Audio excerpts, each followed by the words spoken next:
Ons kom vanoggend weer by die berg in Galilea en ons kom weer eens by die bergpredikasie en in besonder by die saligsprekinge of die seënsprekinge as dieselfde.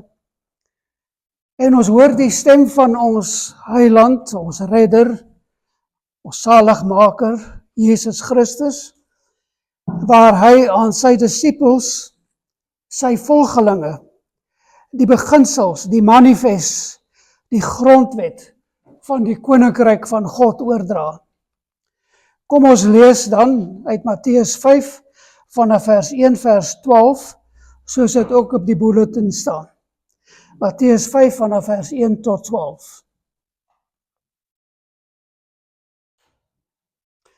En toe hy die skare sien, het hy op die berg geklim. En nadat hy gaan sit het sy disippels na hom gekom. En hy het sy mond geopen en hulle geleer en gesê: Salig is die wat arm van gees is, want aan hulle behoort die koninkryk van die hemele. Salig is die wat treur, want hulle sal vertroos word. Salig is die sagmoediges, want hulle sal die aarde beerwe. Salig is die wat honger en dors na die geregtigheid, want hulle sal versadig word. Salig is die barmhartiges, want aan hulle sal barmhartigheid bewys word. Salig is die wat rein van hart is, want hulle sal God sien. Salig is die vredemakers, want hulle sal kinders van God genoem word. Salig is die wat vervolg word ter wille van geregtigheid, want aan hulle behoort die koninkryk van die hemele. En salig is julle wanneer die mense julle beledig en vervolg, en valslik allerhande kwaad in julle spreek om my ontwil. Verbly en verheug julle, omdat julle loon groot is in die hemele, want so het hulle die profete vervolg, wat voor julle gewees het.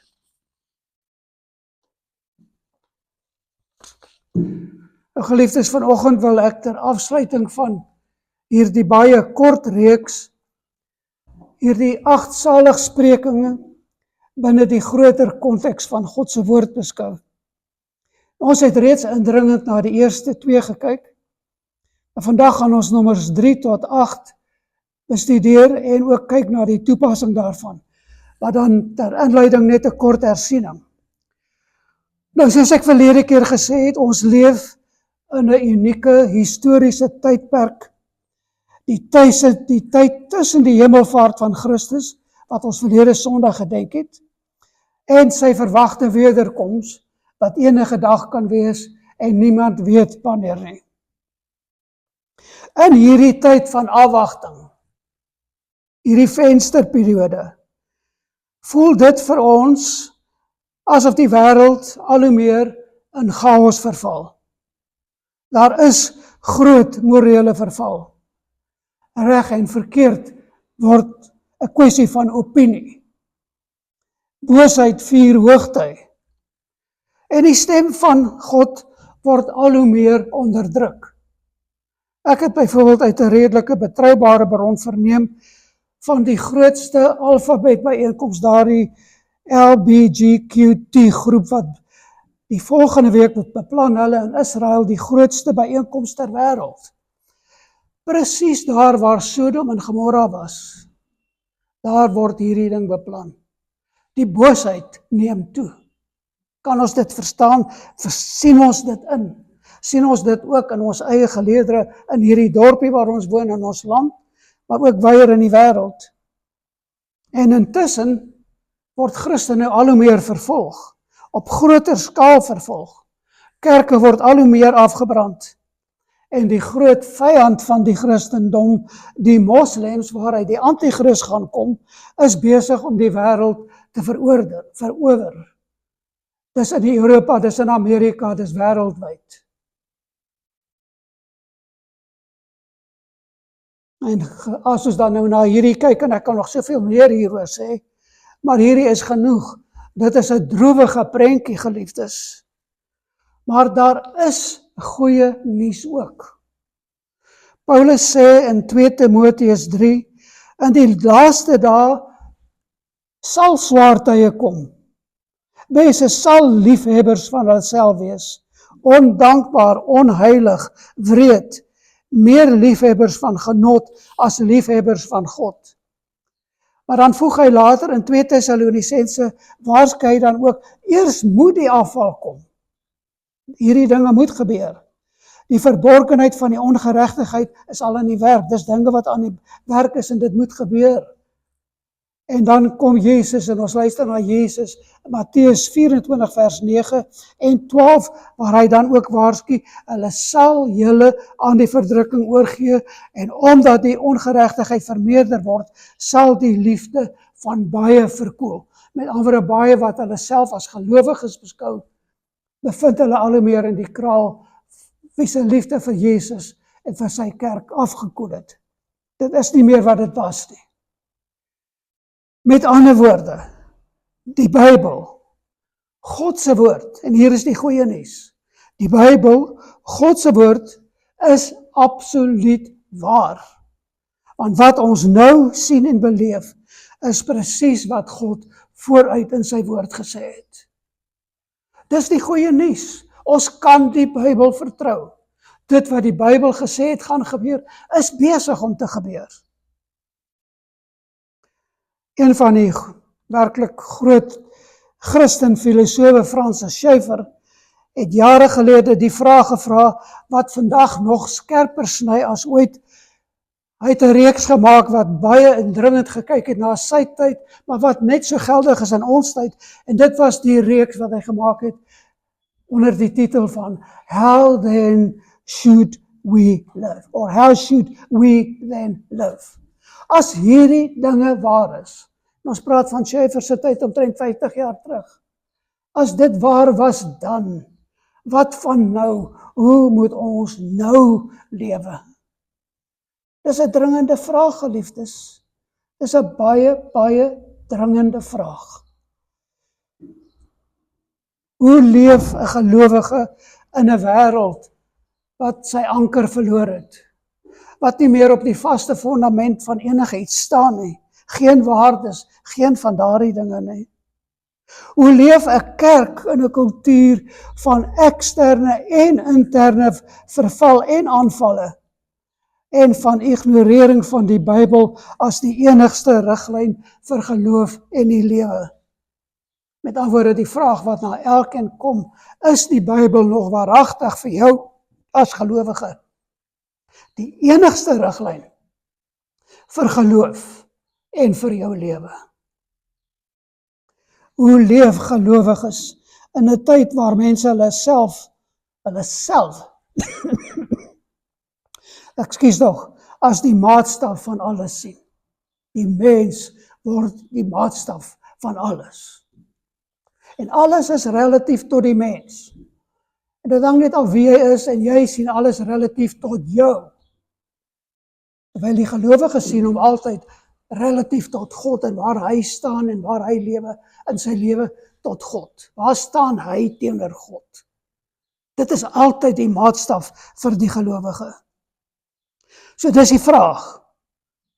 Hoe leef gelowiges in 'n tyd waar mense hulle self as die maatstaf van alle dinge sien? Hoe moet ons in hierdie dae lewe? Hoe moet ons in hierdie dae, hierdie tye lewe?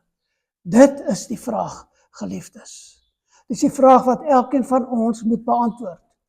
Hierdie wêreld waarin ons leef, word al hoe groter bedreiging. Hierdie wêreld waarin ons leef, wil al hoe meer graag die Christen onderdruk. Soos Jesus gesê het, soos die apostels gesê het. Hoe leef ons dan in hierdie dae?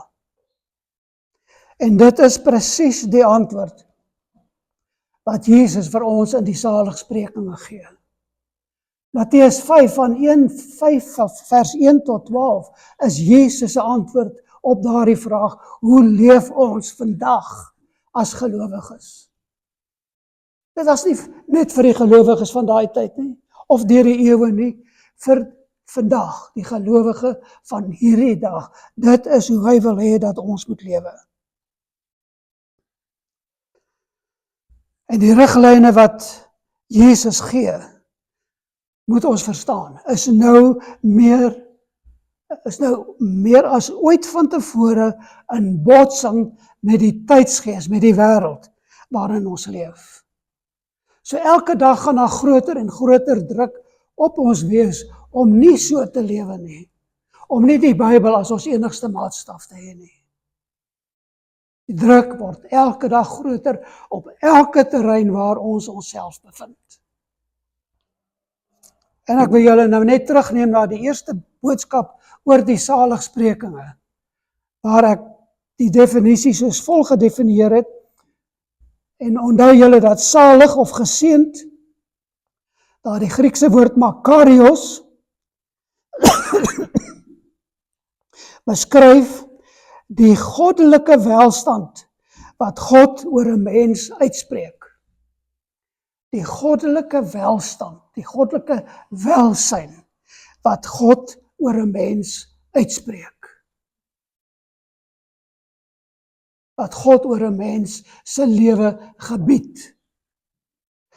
Dit is 'n toestand van guns, van vrede, innerlike volheid, wat nie deur omstandighede bepaal of beïnvloed word nie.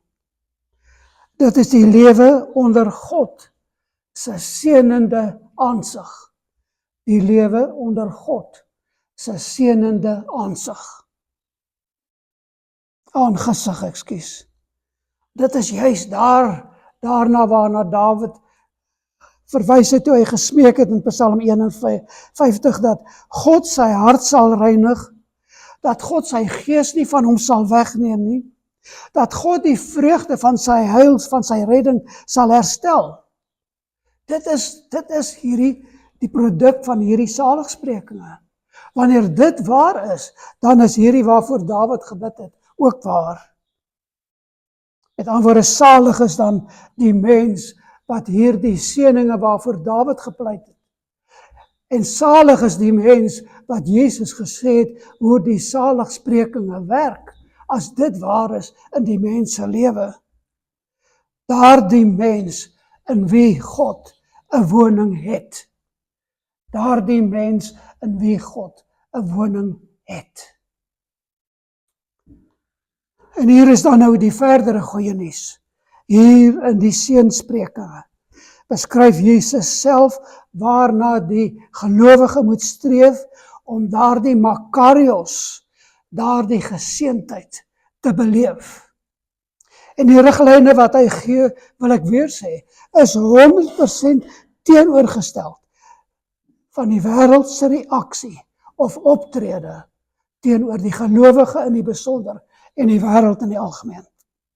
So dit wat Jesus ons hier leer met die saligsprekinge, is hoe om in 'n vyhandige wêreld, in 'n vyhandige lewe, makarios te wees, daai Griekse woord vir geseënd, deelagtig aan God se seëninge. En daarom is makarios, daardie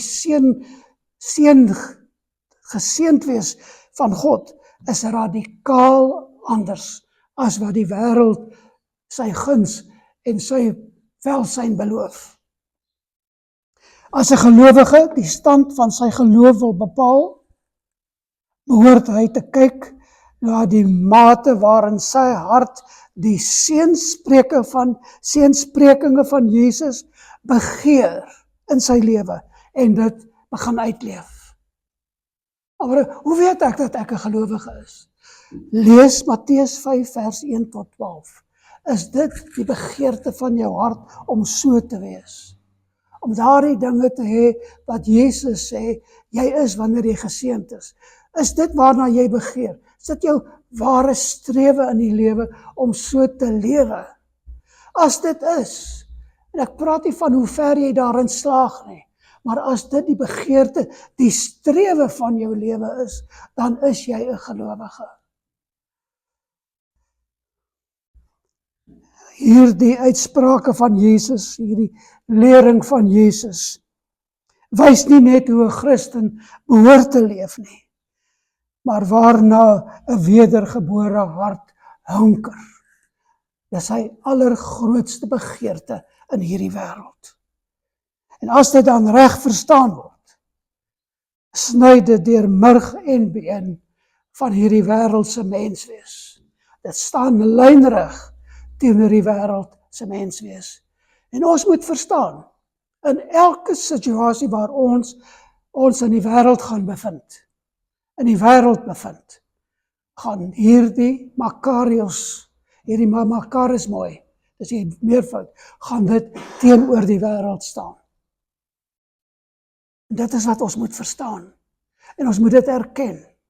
En wanneer ons dit doen, dan is dit die begin van die strewe om net meer en meer te wees, soos wat Jesus sê, ons moet wees. En dit sien ons dan reeds in die eerste woorde van ons koning in Matteus 5 vers 3. Salig is die armes van gees, want so word julle deel van my koninkryk. Dis wat hy hier sê. Salig is die armes van gees, want so word julle deel van my koninkryk. Ek verstaan mooi, en ek het dit destyds ook gesê, maar ek sê dit weer, hierdie woorde van Jesus moes sy disippels oneindig geskok het. Dit moes hulle oneindig geskok het, in hulle wêreld, net soos in ons sinne, was geseënd of om salig te wees, iets wat jy deur mag of geld en status en aansien en happiness verkry het. Dit was beslis nie armoede van gees nie. Maar hier is dit juis, en onthou dat hierdie saligsprekinge is die paradokse van die koninkryk. Dis die teenoorgestaandes wat by mekaar uitgebring word. Salig is jy, geseënd is jy, wanneer jy arm van gees is. Wanneer jy jouself totaal ontledig van jou eie wil en in God se wil opgaan, dan is jy geseënd soos wat jy graag wil wees. So armoede van gees verklaar hoe die gelowige die koninkryk van die hemel kan beerwe. Beteken dat jy jou eie gebrokenheid en jou eie tekortkome in die gesig staar, aanvaar dat jy nooit ooit so genoeg sal wees nie, dat jy nooit bedoel was om so te wees sonder God nie. Het is daardie oomblik wanneer jy ophou voorgee, wanneer jy by die punt kom en sê, Here, ek het niks om te gee nie. Sien my aan in genade. Want dit is waar die koninkryk begin. Dit is daar waar die koninkryk begin. Solank ons vasklou aan ons eie geregtigheid, ons eie waan, ons prestasies, ons trots, ons eie denke wat op onsself gefokus is daar geen ruimte vir God nie. Maar wanneer ons met leë hande en met eerlike harte kom, dan spreek hy sy seën oor ons uit en sê, geseënd of salig is jy. Dit is nie vir die trotse, die selfversekerde, die hoog aangeskrewe, die wêreldse elite nie. Maar dit is vir hulle wat hulle ware geestelike nood besef. Hulle stand teenoor die ware God, die heilige God besef en in hulle desperaatheid hulle tot hom wend. So waarop kan ons dan aanspraak maak? Net die Here se genade. Aan die een kant, aan die ander kant kan ons net gaan met 'n hart wat met oop hande wag om te ontvang.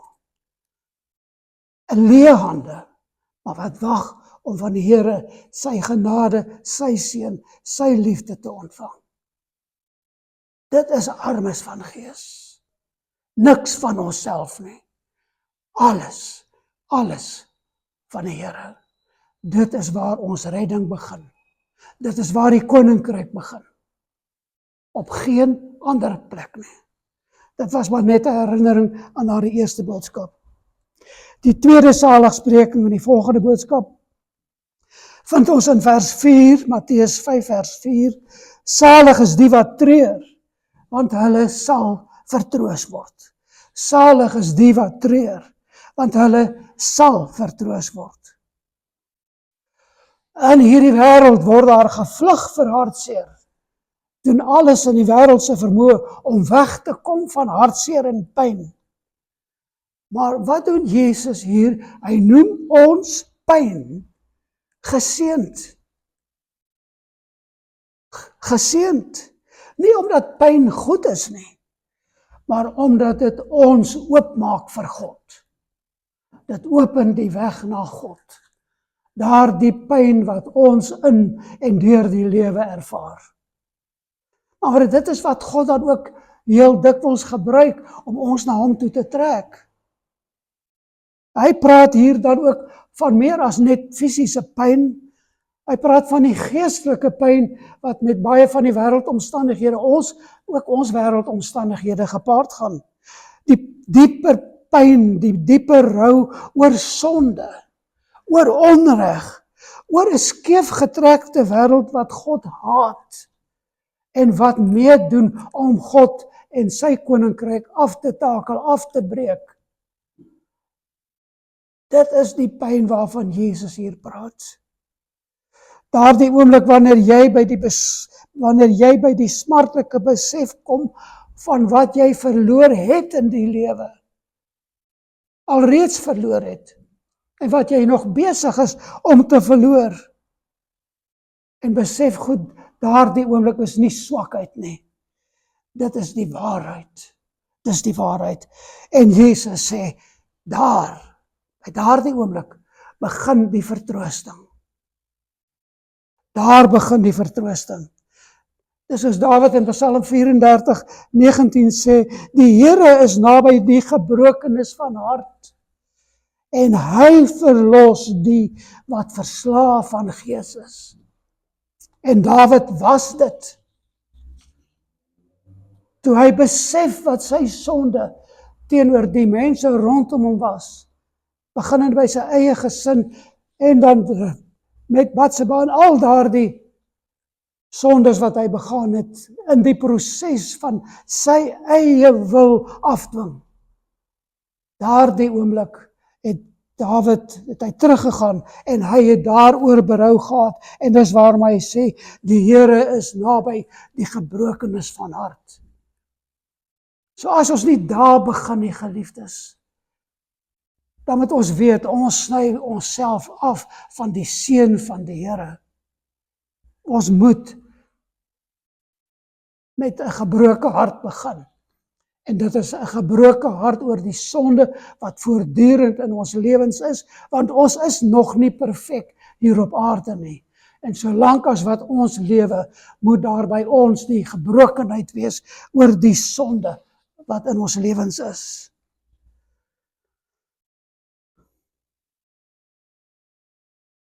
En dit bring ons dan nou by die derde saligspreking, waar ons dan met die teksdeel begin wat ons nog nie van tevore gedoen het nie.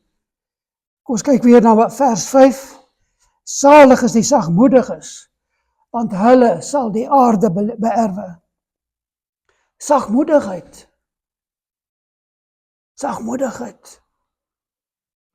Die wêreld dink daaraan as swakheid, ruggraatloosheid, al daardie dinge. Maar dis nie wat Jesus hier bedoel nie. Hy praat van iets radikaal anders, totaal teenoorgestaande as wat die wêreld dink. Die Griekse woord wat hy hier gebruik, praus, verwys na krag wat onder beheer is. Krag wat beheer word. Krag wat beheer word. Soos 'n groot, kragtige perd wat getem is onder die hand van sy ruiter. Sy getemdheid het nie sy krag of sy spoed vernietig nie, maar sy wil is ondergeskik gemaak aan die wil van sy ruiter. Daarom is hy nou bruikbaar. En dit is wat sagmoedigheid is. Krag, mag, wat onder beheer is. Die wil wat onder beheer is. Die menslike wil wat onder die wil van die Here staan. Ek gee my wil op, maar die gelowige is getem in daardie opsig. En ek het dit in aanhalingstekens geplaas. Die gelowige is getem om sy wil ondergeskik aan die Here se wil te plaas. En dit is wat sagmoedigheid is. Dit is die keuse om nie op jou instink te reageer nie. Jy word 'n onreg aangedoen. En in plaas om instinktief te reageer onmiddellik, kom jy onder die beheer van God se wil. En jy reageer nie instinktief nie. En jy slaan nie terug nie. Of wat jy ook al geneig is om te doen. Jy verdedig nie jou regte nie. Dit is wat die teoloog noem die kenosis van die hart.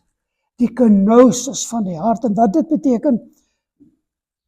Dit is om jouself ondergeskik te stel aan 'n hoër wil.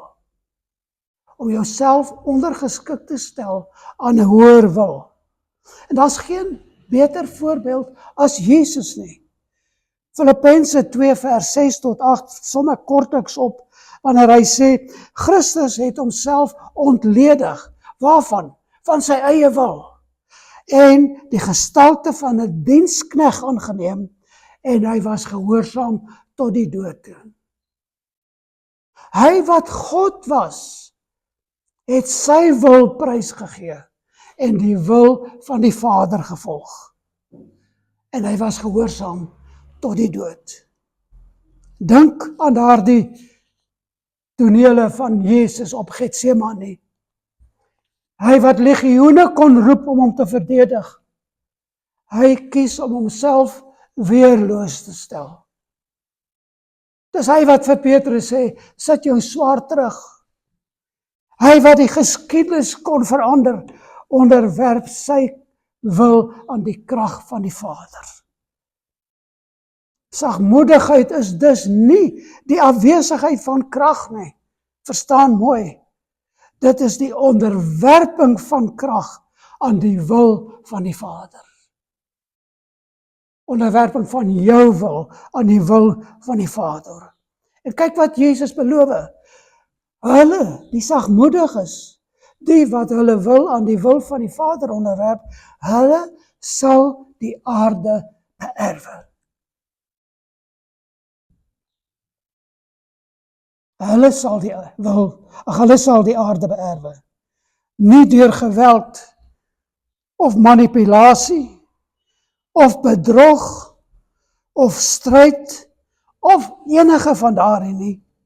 Nee, dis die opgee van al daardie neigings, al daardie dinge wat tot jou beskikking is, en eerder vrywillig oor te gee aan die wil van die Vader, soos wat hy dit in sy woord stel.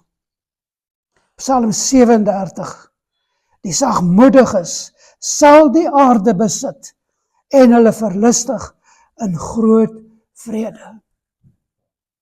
Hoe kan ons vrede in hierdie wêreld hê?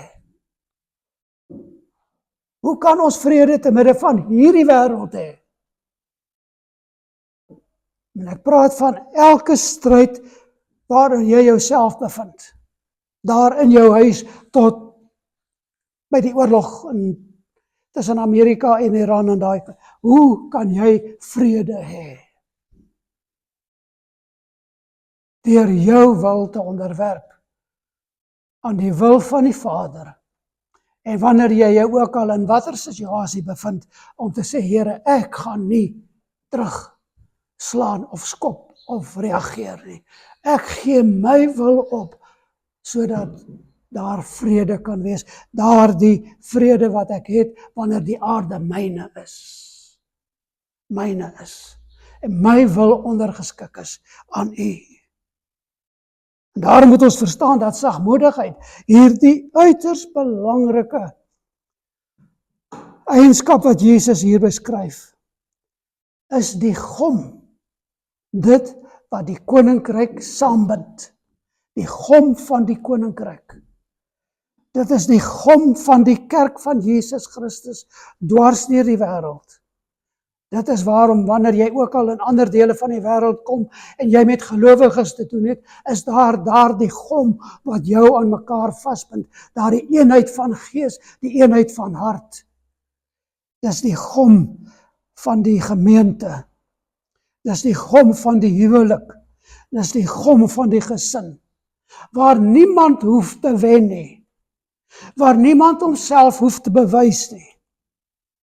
Dit is die atmosfeer waarin die Heilige Gees graag woon. Dit is die atmosfeer waar die Heilige Gees graag woon. En die een wat so is, sê Jesus, sal die aarde beerwe. Die aarde in sy volheid. En hy of sy het dan ook die vreugde van hulle redding wat daarmee saamgaan, wat alles oorheers. Want daarin is nie net jou redding nie, maar ook die vreugde waarna Dawid gesmag het. Die vreugde waarvan Jesus hier praat. Daar die vreugde, geliefdes, wat joune kan wees, omdat die aarde joune kan wees, wanneer jy jou wil aan die Here onderwerp. Dit was die derde saligspreking. En nou wil ek net hier beklemtoon dat hierdie eerste 3 saligsprekinge is 3 wat in 'n kategorie op hulle eie is. Want saligsprekinge 4 tot 8 is die gevolg van die eerste 3. Wanneer 1, 2 en 3 in jou teenwoordig is, vloei 4 tot 8 uit jou lewe uit. Dit vloei van self uit. Dit gaan makliker wees om dit te doen. So 1, 2 en 3 is die essensiële houding van die gelowige. En dan kan 4 tot 8 gestalte in jou lewe vind. En as gevolg van die beperktheid van ons tyd, kan ons hierdie 5 maar net oorsigtelik bespreek. Verstaan in die eerste plek dat hierdie saligsprekinge is nie losstaande nie. En ek sê weer wat ek gesê het, jy kan nie sê, hierdie is nou my week vir saligspreking nommer so en so, nou gaan ek dit doen nie. Dis altyd 'n eenheid. Jy kan dit nie losmaak van mekaar nie. Hulle is die vrug, die gevolg. Hierdie 5 is die vrug, die gevolg van die eerste 3. Dit wil sê, omdat die eerste 3 aanwesig is in die gees en die hart van die gelowige, kan die volgende 5 plek vind in die lewe van die gelowige. Kom ons kyk na nommer 4. Salig is die wat honger en dors na geregtigheid, want hulle sal versadig word. So, omdat daai eerste 3 daar is, het jy dan honger en dors na geregtigheid. Dit sal in jou teenwoordig wees. Jy sal nie ongeregtigheid kan verdra nie. En dit is waar van elke gelowige. Jy kan nie ongeregtigheid verdra nie. Jy sal nooit ongeregtigheid beoefen nie. Maar jy kan dit ook nie verdra waar jy dit sien nie. Dit verwys na die intense voortdurende begeerte dat God se wil in my lewe sal geskied. Dat God se karakter in my lewe gevorm word. Dat God se waarheid die wêreld sal seëvier. En dat God se geregtigheid die onreg in die wêreld sal regstel. Daar kom dit by die essensie. God se geregtigheid, dat dit die onreg, alle onreg in die wêreld sal regstel. Ek wonder of ons regtig die implikasies hiervan verstaan. As ons na die droewige geskiedenis van ons land kyk, hoe sou ons dit dan kon interpreteer? Dat God se geregtigheid die onreg van die wêreld sal regstel. Maar dit geld ook vir die huidige wêreld, net soveel. Dit is daardie dors wat Psalm 63 beskryf, my siel dors na U, o Here. Dis die begeerte van Paulus in Filippense 3, om Christus te ken in die volheid van hom. En Jesus sê, hulle wat hierdie dors het, hulle sal versadig word. Hulle sal die dag van geregtigheid aanskou. Die volgende ene, nommer 5. In vers 7. Salig is die barmhartiges, want aan hulle sal barmhartigheid bewys word. En ek sê ek weer, onthou, die een vloei uit die ander ene. As nommer 4 by jou barmhartigheid bewerkstellig omdat jy ongeregtigheid sien, is dit die logiese gevolg daarvan. Salig is die barmhartigheid wat aan hulle sal barmhartigheid bewys word. En dan moet ons verstaan, barmhartigheid is die hart van God self. Lukas 6 vers 36 sê ons, wees barmhartig soos julle Vader barmhartig is. Wees barmhartig soos julle Vader barmhartig is. Efesiërs 4 vers 32, wees vriendelik en barmhartig.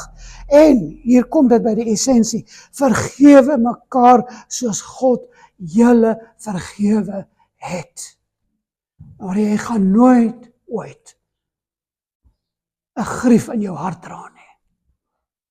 Jy sal alles wat teen jou gedoen word, vergewe. Dit alles voortspruitend vanaf die eerste een tot hierso. Dit is om ander se pyn raak te sien. Om ander se skuld nie teen hom te hou nie. Om genade te gee, omdat jy genade ontvang het in redding en in heiligmaking, en dit voortdurend elke dag ontvang.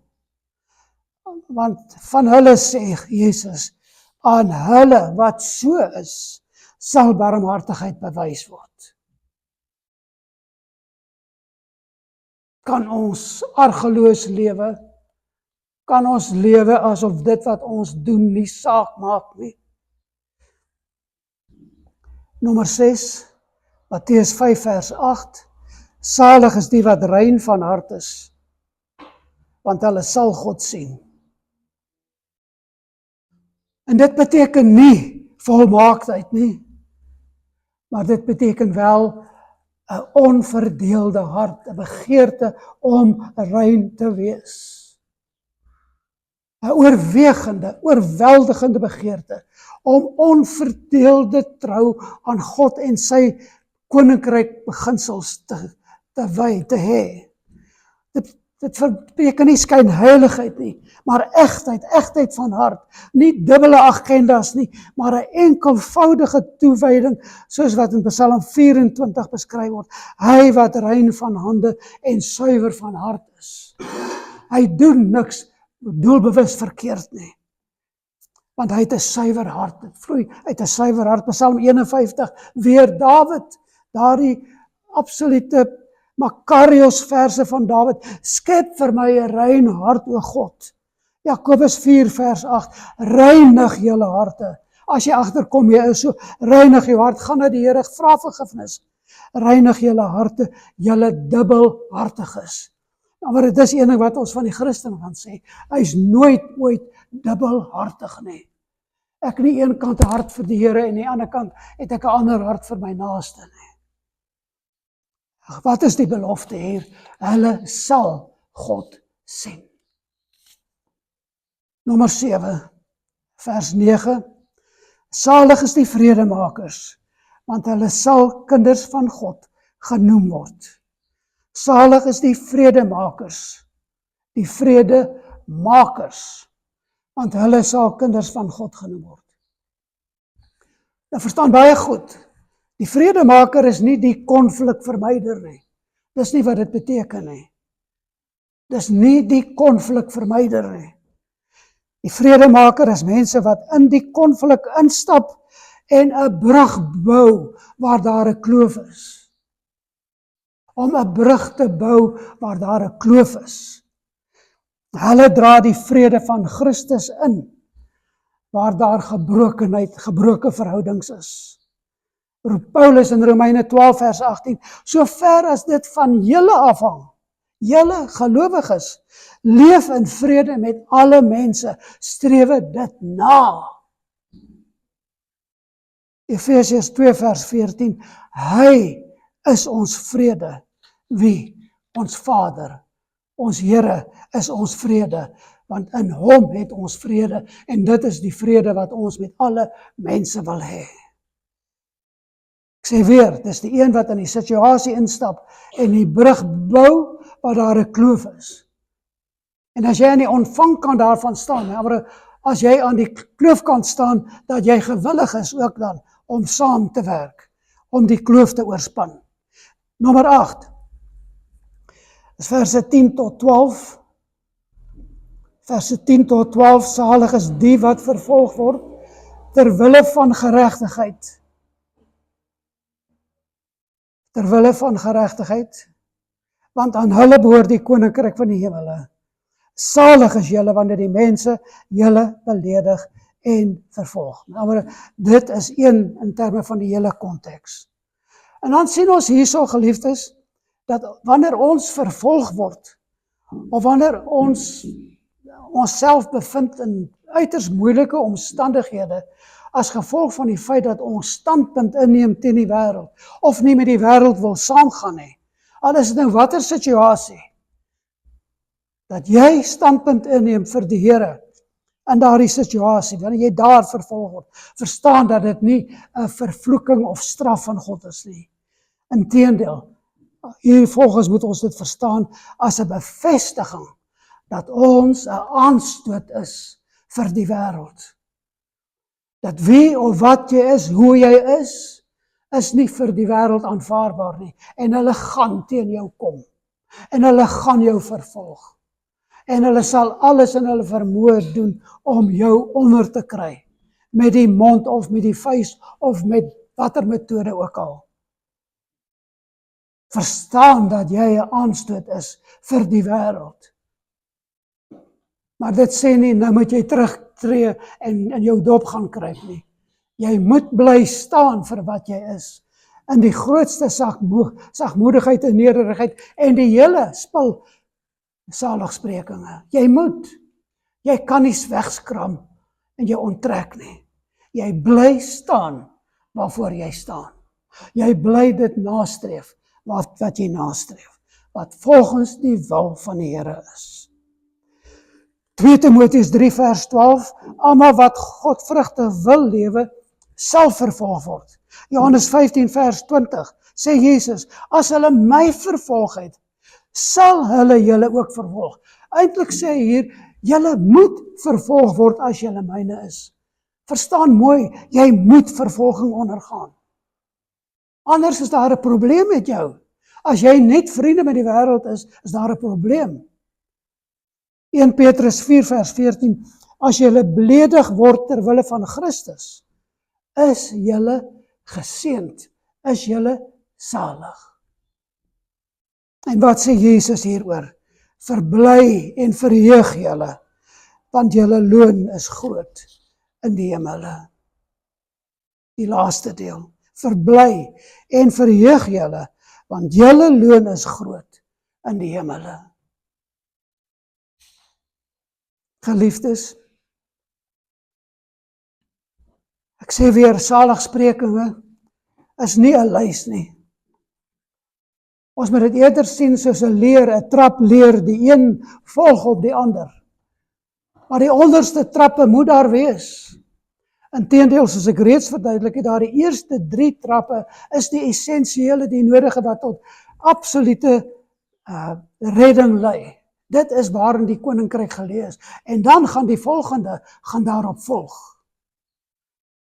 Maar wat ons ook moet sien, wanneer ons na hierdie saligsprekinge kyk, wat ons hier beskryf sien, is die beeld van Christus.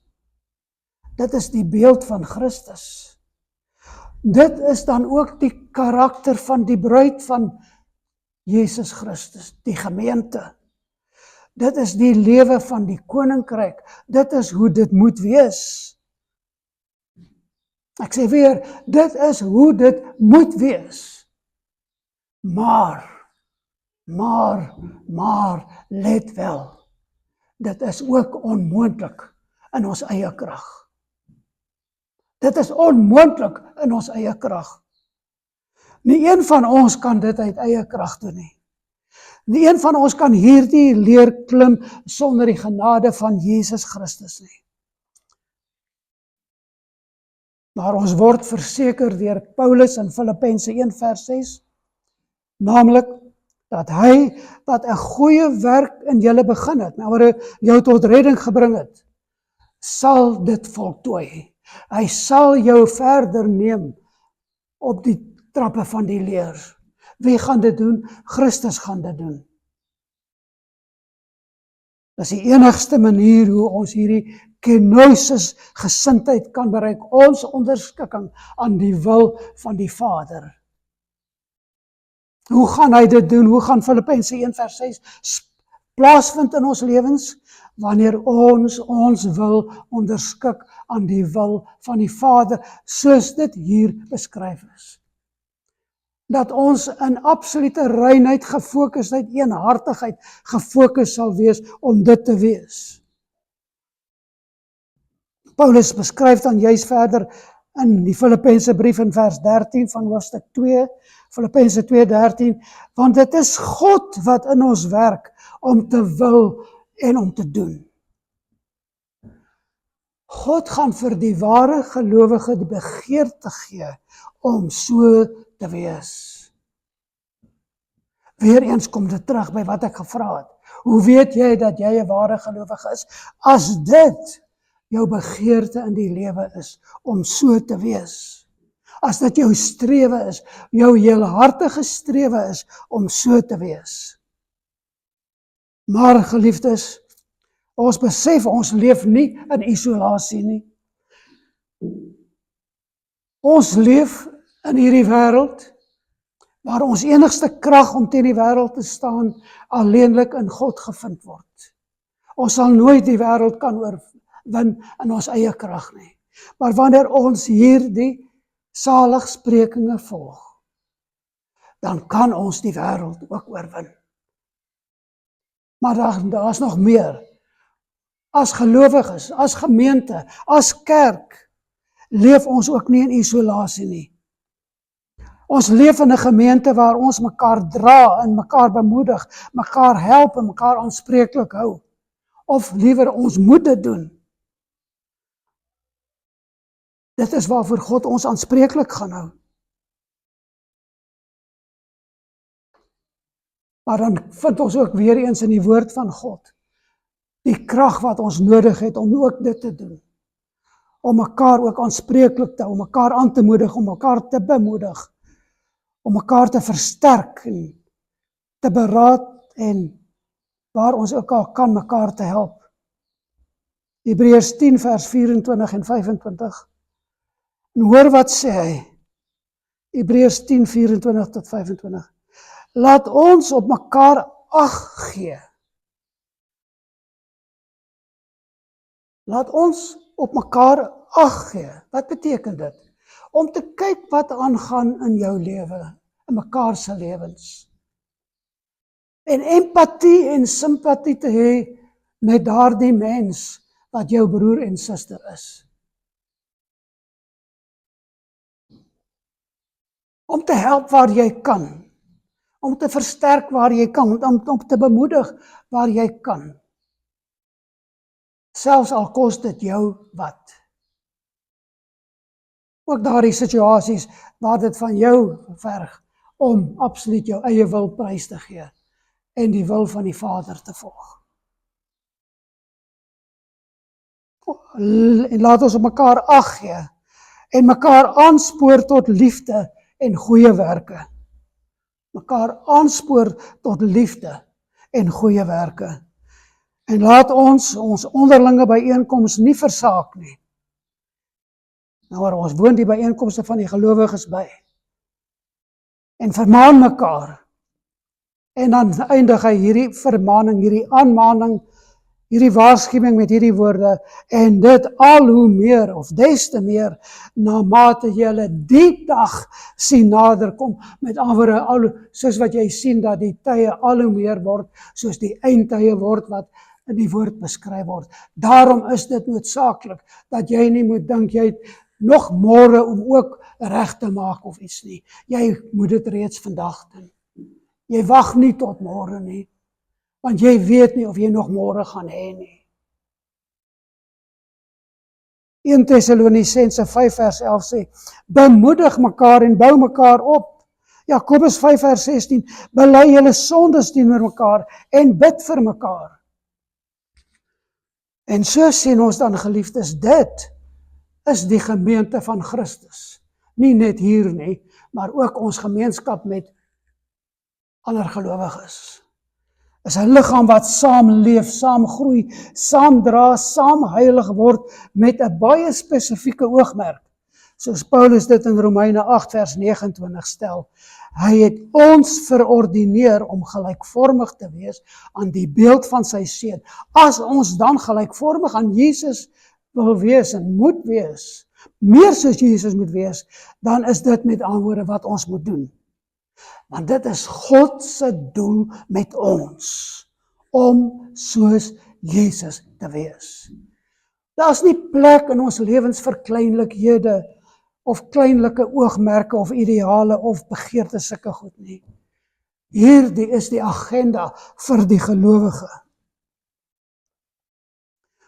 En kom ons kyk dan ten slotte na Jesus se vermaning in die verse wat volg op hierdie saligsprekinge. Dit wil sê Matteus 5 van vers 13 tot 16.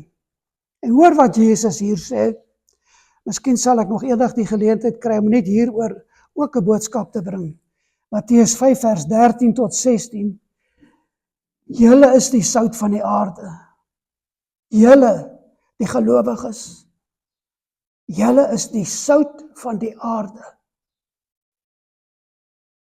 Maar julle moet keer dat die lewe en julle lewens nie vrot word nie. Nie laf word nie. Maar as die sout laf geword het, waarmee sal dit gesout word? Nou, as jy hierdie dinge nie ernstig opneem nie, wat gebeur in jou lewe? Daar's nie sout om dit te bewaar nie. Dit word laf. En laf is 'n goeie beskrywing dan. Dit deeg nêrens meer voor as om buite gegooi en deur die mense vertrap te word nie. Julle is die sout van die aarde. Julle het 'n taak. Julle moet bewaar volgens die beginsels van die woord. Waar julle kom en in wat julle is en waarin julle deel, moet julle daai bewaring doen. Julle is die sout wat moet bewaar. Elkeen. Vers 14. Julle is die lig van die wêreld. Die lig van die wêreld. 'n Stad wat bo op 'n berg lê, kan nie weggesteek word nie, maar 'n stad is daar lig. Daar's noodwendig lig. En in 'n stad is daar baie lig. En jy kan nie die stad wat aan 'n berg gaan wegsteek nie. Wat doen jy dan? Hy is net meer en meer sigbaar. En dis wat Jesus dan eintlik bedoel. Ons moet soos 'n stad wees wie se lig sigbaar is oor die hele wêreld. En 'n mens steek ook nie 'n lamp op en sit dit onder 'n maatemmer nie. Jy steek dit nie onder die emmer weg nie, maar jy sit dit op 'n stander. En dit skyn vir almal wat in die huis is. En nou vra ek vir elkeen van ons, is ons waarlik daardie lig wat in die huis skyn? Is ons waarlik die lig wat in die huis skyn?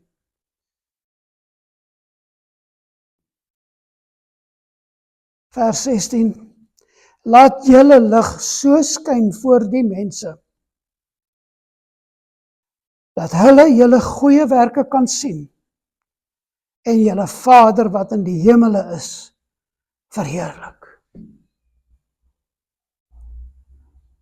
Hoe moet ons lewens wees, sê Jesus, sodat mense wat na ons lewens kyk, maak nie saak wie dit is nie, al is dit jou grootste vyand, moet hy nie sy vinger na jou kan wys en sê, maar jou lig skyn nie hier nie. Ek sien nie jou lig nie. So begin dit daar in jou huis, in jou binneste. Daar moet die lig skyn reeds, en dit moet in die gesin, in al die verhoudings skyn, in die hele wêreld in. sodat mense waarlik sal sê, maar hy of sy is waarlik 'n gelowige. Wat vra dit van ons, geliefdes? Wat vra dit van ons?